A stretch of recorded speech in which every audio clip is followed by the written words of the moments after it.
അപ്പൊ പെരുന്നാളായിട്ട് ഇവിടെ തന്നെ കൂടാന്ന് വെച്ചില്ലേ? പെരുന്നാളായിട്ട് ഇവിടെ ഉമ്മയും വൈഫും കുടുംബക്കാരും കൂടാന്ന്. പിന്നെ എങ്ങനെ ബിസിനസ് ഒക്കെ എങ്ങനെ?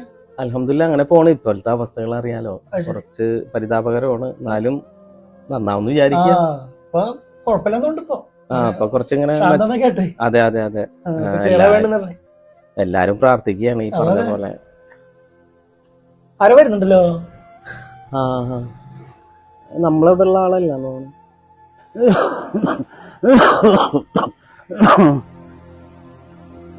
പരിചയമുള്ള. അതെ അതെ അതെ. അസ്സലാമലൈക്കും. വലൈക്കും അസ്സലാം. എന്തേ, എവിടുന്നാ? നിങ്ങളിവിടെ ഒന്നും കണ്ടില്ലല്ല. എവിടെ വീട് നിങ്ങളെ? പട്ടാമ്പിന്ന് പറഞ്ഞത്. വലിയ പെരുന്നാളൊക്കെ അല്ലേ, കുറച്ച് വിഷമത്തിലാണ്. കേറ്, കസാരയിലേക്ക് ഇരിക്കി. ഞാനും ഇവിടെ ഇരുന്നോളാം.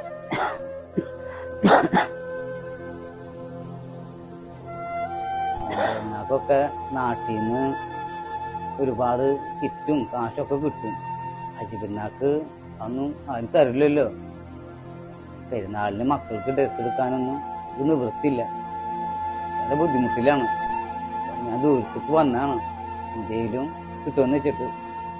പണിയൊക്കെ ചെയ്തിരുന്ന ഞാന് പണിയെടുക്കാനൊന്നും വയ്യ. അപ്പൊ എന്തെങ്കിലും ഒന്ന് സഹായിക്കണം എന്നെ. കുടുംബത്തിലെ എന്തെങ്കിലും തരണം.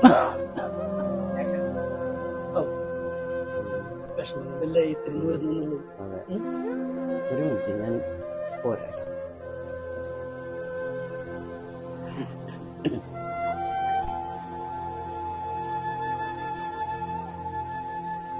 ഈ പൈസ ഞാൻ വേറൊരു കാര്യത്തിന് വേണ്ടി വെച്ചിരുന്നതാണ്. എന്തായാലും ഇത് നിങ്ങൾ വെക്കുക. വളരെ സന്തോഷത്തോടു കൂടി നിങ്ങളുള്ള മക്കളോട് കൂടി പെരുന്നാൾ സന്തോഷമായിട്ട് കഴിയും.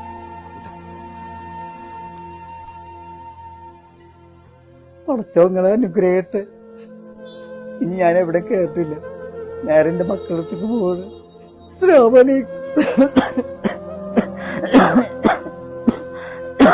വലൈക്കും അസ്സലാം വറഹ്മത്തുള്ളാഹി. നാസറേ, നീ ചെയ്ത വലിയൊരു കാര്യമാണ് കേട്ടോ.